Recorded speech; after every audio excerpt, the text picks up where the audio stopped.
Bonjour et bienvenue à Hockey le Magazine. Cette semaine, avec Mathieu Gravel, sur glace, on voit comment se défaire de nos couvreurs et comment s'éloigner de la pression adverse. De ton côté, Jasmin? J'ai rencontré le gardien de l'organisation des Flyers de Philadelphie, Jean-François Bérubé, un parcours très intéressant sur lequel je vais pouvoir revenir. Et on a également rencontré Éric Dupont du trio hockey pour parler de bâton de hockey cette semaine, tout comme Sylvain Guimond. Bref, une émission bien chargée, Danny. Absolument. Une autre émission à ne pas manquer. Hockey le Magazine, c'est parti.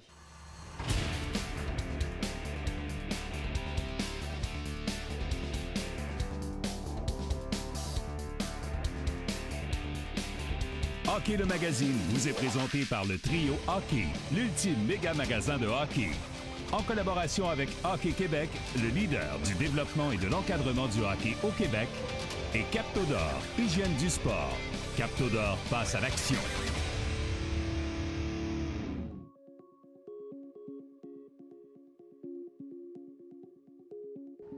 On est cette semaine à Hockey le Magazine avec un gardien de la Ligue nationale de hockey, Jean-François Bérubé, qui a vraiment une histoire particulière. Merci d'être avec nous, Jean-François, d'abord. Ça fait plaisir. Jean-François, tu avais été repéré par le Junior de Montréal il y a une dizaine d'années maintenant, par l'équipe d'entraîneurs qui était là, qui était Dominique Ducharme, Joël Bouchard, Pascal Vincent. C'était des noms qui étaient là. Et à l'époque, ils avaient organisé un camp d'entraînement ouvert au public où tu étais allé. Raconte-nous un peu cette période de ta vie-là qui est complètement folle, en fait, quand on y repense maintenant avec le parcours que tu as eu. Oui, je pense que c'est quand on y voit avec du recul, c'est une histoire assez folle.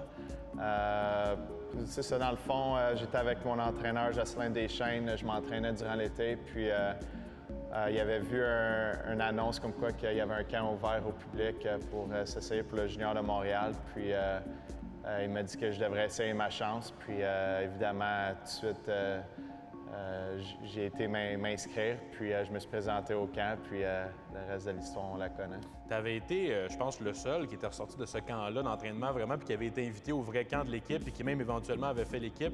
C'était pas un parcours commun, comme on dit, puis ça avait pas été, il n'y avait pas eu beaucoup de joueurs qui avaient ressorti vraiment de ce camp-là. Non, exact. Puis, tu sais, moi, je me rappelle la première journée que j'étais arrivé là, je me rappelle qu'il y avait beaucoup de monde de toutes sortes de niveaux, puis je me demandais comment j'allais faire pour sortir Du lot. Du lot, exactement. Puis, tu sais, dans le fond, moi, je me suis dit, je vais me concentrer sur mes affaires, puis je vais faire qu'est-ce que je contrôle, puis le reste, bien, c'est entre les mains des dirigeants. Donc, je pense que ça a bien tourné. Tu parles un peu des dirigeants, justement, Dominique Ducharme, Pascal Vincent, Joël Bouchard, c'est les entraîneurs à l'époque. À quel point ils ont eu une influence incroyable sur ton parcours quand même? Ça doit être des gars que, quand tu les vois maintenant, ça te fait toujours spécial probablement de les revoir? Oui, exactement. Tu sais, dans le fond, c'est eux qui m'ont donné ma chance, puis c'est là que dans le fond, que tu sais, mon parcours s'est ouvert, là, rendu là. Je pense que ça a été une étape assez importante dans ma carrière. Puis en même temps, tu sais, j'avais la chance d'être coaché par Pascal Vincent, Joël Bouchard, Dominique Ducharme. Je pense que c'est un trio assez fort de coaching.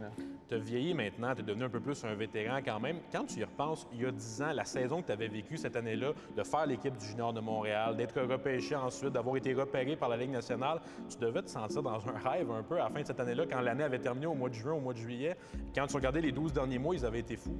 Oui, assez, mais tu vois, je suis quelqu'un qui aime ça regarder en avant, donc je pense que l'histoire, ça a fait résonner un peu dans les médias et tout, mais moi, dans le fond, mon rêve, c'est encore de jouer dans la Ligue nationale. Puis je pense que, oui, c'était un objectif d'atteindre, mais je pense que le plus gros n'avait pas été fait encore. Donc, c'est sûr, c'était une assez belle année de pouvoir jouer ma première saison dans le junior majeur, puis de pouvoir côtoyer quand même des gros noms. Il y avait Esposito, Jake Allen, j'en passe, là, puis c'est ça, c'était un événement, une saison assez spéciale. Puis je pense à la fin de cette saison-là aussi, j'avais été invité au camp de Team Canada. Donc, je pense que c'était des objectifs assez impressionnants si on regarde avec du recul, mettons, 10 mois avant ça.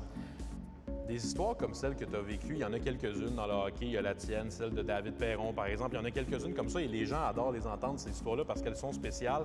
Est-ce que tu es conscient d'avoir un rôle quand même quand tu vas voir des jeunes hockeyeurs de 13, 14, 15 ans, puis tu représentes un peu celui qui a réussi à faire son chemin, même si les embûches étaient là? Est-ce que tu en es conscient?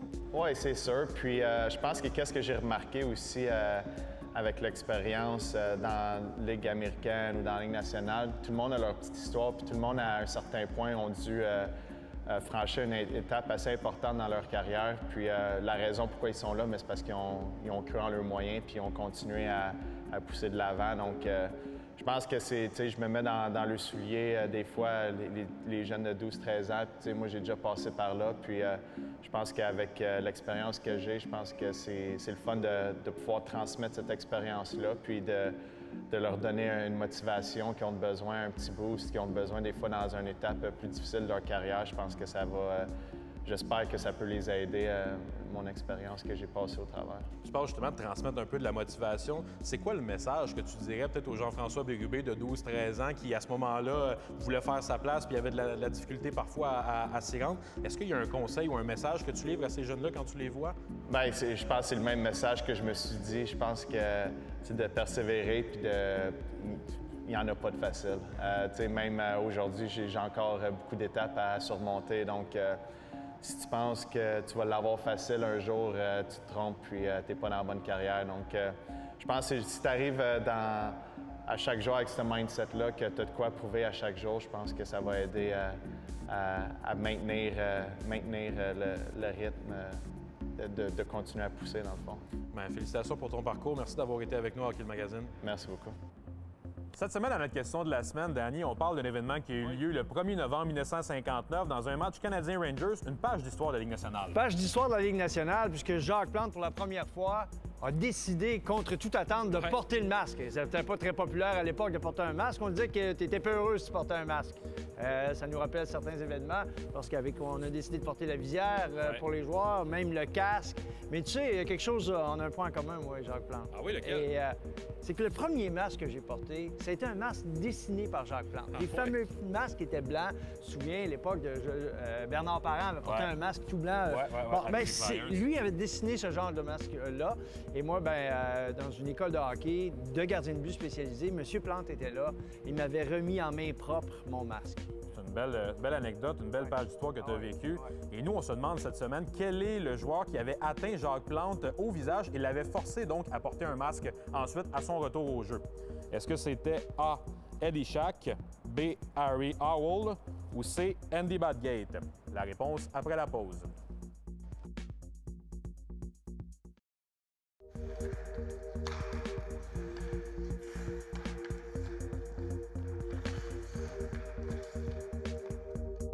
On se demandait avant la pause qui est le joueur de hockey qui avait atteint Jacques Plante au visage pour le forcer à porter un masque pour la première fois en novembre 59. La réponse est C, Andy Badgate. Et on peut dire, Danny, que ça a été un masque qui lui a porté chance pendant des semaines ensuite. Ben oui, parce qu'en fait, au début, il a porté le masque parce qu'il était blessé. Ouais.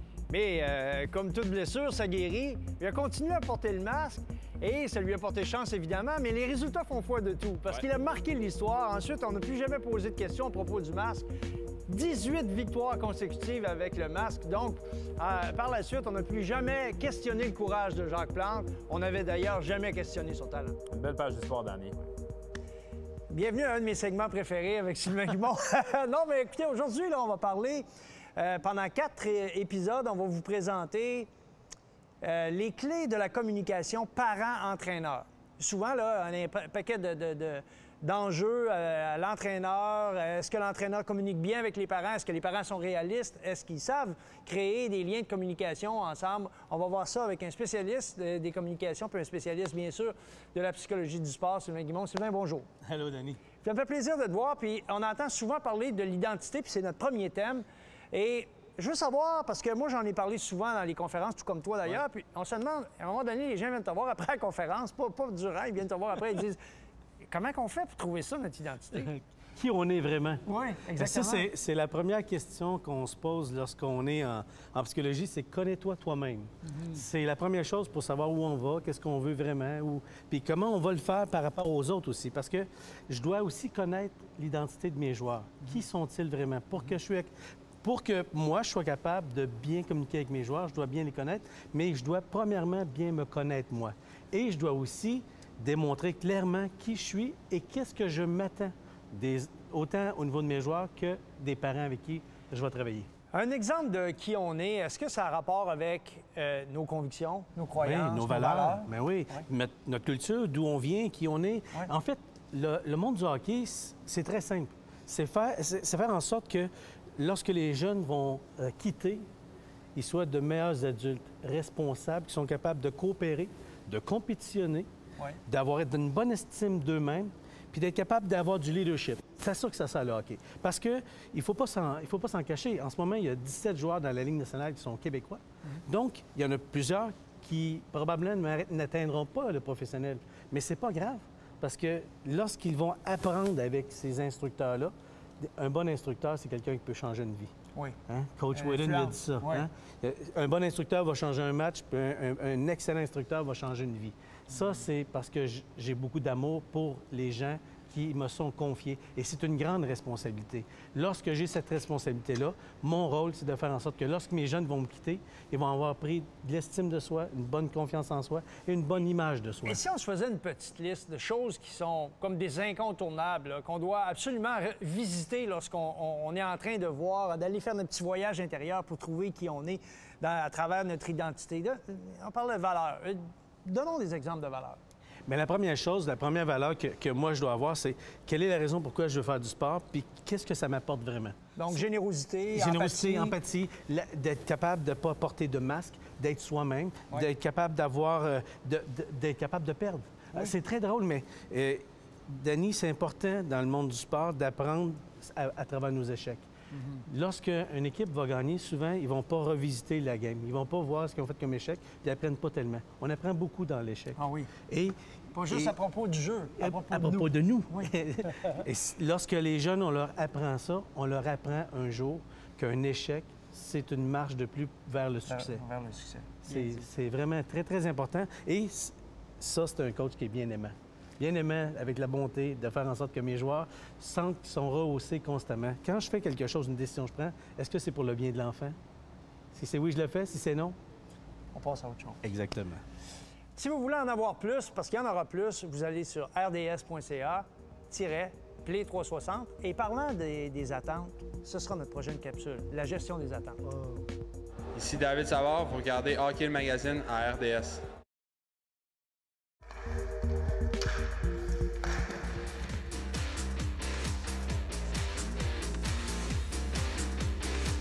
Cette chronique équipement vous est présentée par le Trio Hockey, Sport Rousseau, Hockey Expert et l'entrepôt du hockey.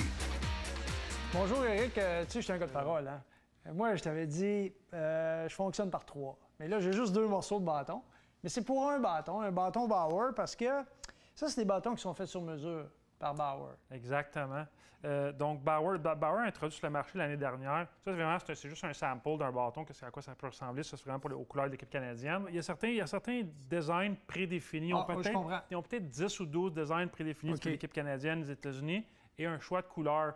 Donc, il y a 2 niveaux. Il y a Pro Custom qui est vendu en paquet de 2 bâtons faits sur mesure. Choisis ton manche, le point de flexion, la rigidité de la palette, communément appelée la grip sur le dessus, quel genre de grip que tu veux avoir. Donc, si tu veux avoir quelque chose qui est plus adhérent ou des trucs comme ça, tu peux? Exact. Tu choisis la façon, puis tu vas avoir de la grip tactile sur les coins. Il y a vraiment plusieurs possibilités. Ça, les joueurs adorent ça. C'est super ils adorent ça. Les joueurs adorent ça. C'est vraiment l'expérience pro. Tu peux effectivement choisir des patterns aussi. Une chose pour la palette? Exemple comme celui-là, c'est la coupe de Jamie Benn, qui est vraiment populaire, mais qui n'est pas disponible en magasin sur des bâtons de la ligne régulière. Donc, tu as l'option de commander 2 bâtons de Bauer, puis choisir ta courbe. Puis un autre programme, c'est un bâton à l'unité sur mesure. Tu choisis ta couleur encore une fois, mais il y a moins de possibilités. Puis il y a aussi une chose que tu vas aimer, Danny, si tu vas faire 2 bâtons, tu peux écrire ton nom sur la manche. Alors, ça, Éric, c'est le True XC9. Exact, le XC9 ACF, qui est le même bâton utilisé par Mitch Marner des Maple Leafs. Écoute, il y a quelque chose au départ que je trouve assez fascinant, c'est que tu places ta main ici, tu la glisses, c'est très glissant, et tout à coup, oups, c'est caoutchouté. C'est caoutchouteux. Donc, True ont une grip bien à eux qui est vraiment confortable. Des joueurs qui aiment beaucoup l'adhérence, donc il y a vraiment une bonne grip. Et la plupart du temps, c'est justement pour pas que tes mains glissent sur le bâton. On sait au début, quand on commençait à faire ce genre de bâton-là, c'était très glissant. Et donc là, avec cette adhésion-là, c'est comme si tu avais des mains sur le caoutchouc. Ça bouge pas beaucoup. Tu n'es pas obligé de mettre du ruban gommé. Exactement. Et lui, Marner, c'est un manieur de rondelle hors pair, on le sait. C'est une grande vedette dans la Ligue nationale. Caractéristique de ce bâton-là, il semble y avoir au départ la légèreté. Oui, très, très léger, mais entre autres, la différence, c'est la palette. On a la technologie BRT+. Donc, le point... Explique-nous ça. La durabilité, OK. La palette est légère, mais très durable. Puis en plus, il y a le X-Core qui fait en sorte que la zone de frappe est beaucoup plus grande que certains autres bâtons. Donc, la sensation que la rondelle, quand tu manies la rondelle à la Mitch Marner, est vraiment incroyable. Alors, le bâton a été conçu pour Mitch Marner. Vraiment les amants du contrôle de la rondelle, là, ceux qui aiment contrôler la rondelle. Même si lui, c'est un ailier, la plupart du temps, c'est un bâton qui pourrait très bien servir les joueurs de centre. Sans aucun problème. Éric, je regarde le Sherwood, puis il me semble qu'il n'est pas pareil comme les Sherwood que j'ai vus récemment.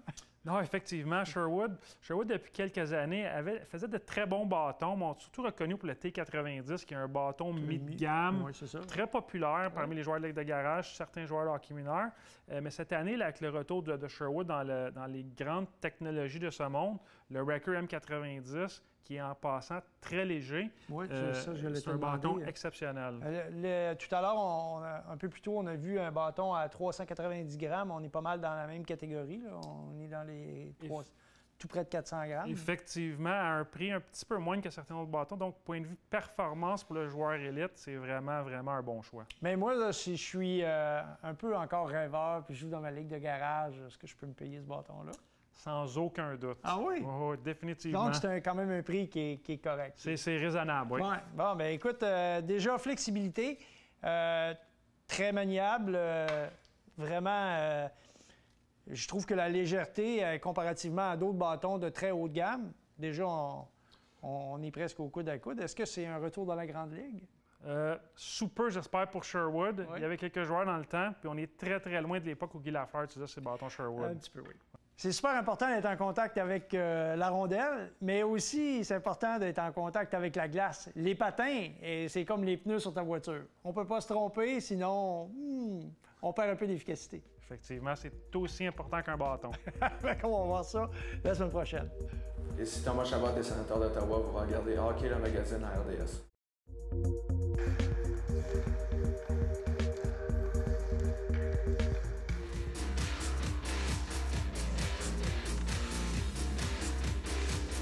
La chronique sur la glace est une présentation de Captodor, hygiène du sport.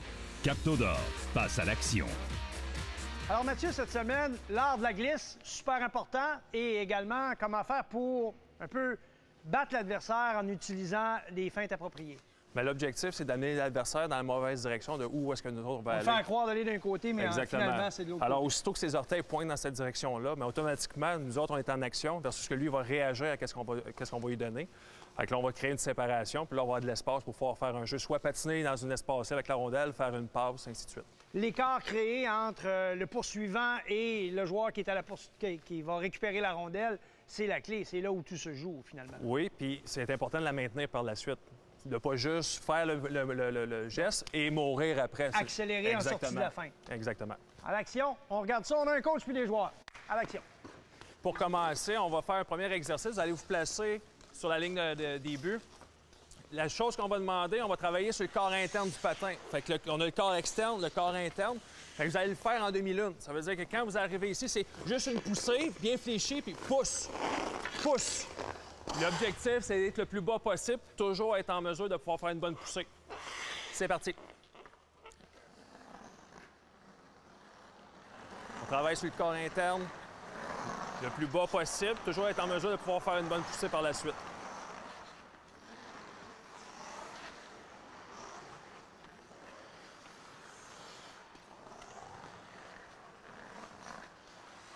La position de la tête est extrêmement importante parce que si le joueur n'est pas en équilibre, l'axe central, c'est sa colonne vertébrale, sa tête. Alors, même en utilisant l'intérieur de ses corps, il doit absolument s'assurer d'avoir la tête bien placée et de rester bien appuyé sur ses jambes en équilibre. Donc, la flexion aussi au niveau des genoux est très importante. C'est très bien réussi par les jeunes joueurs ici pendant qu'on les regarde en action, là.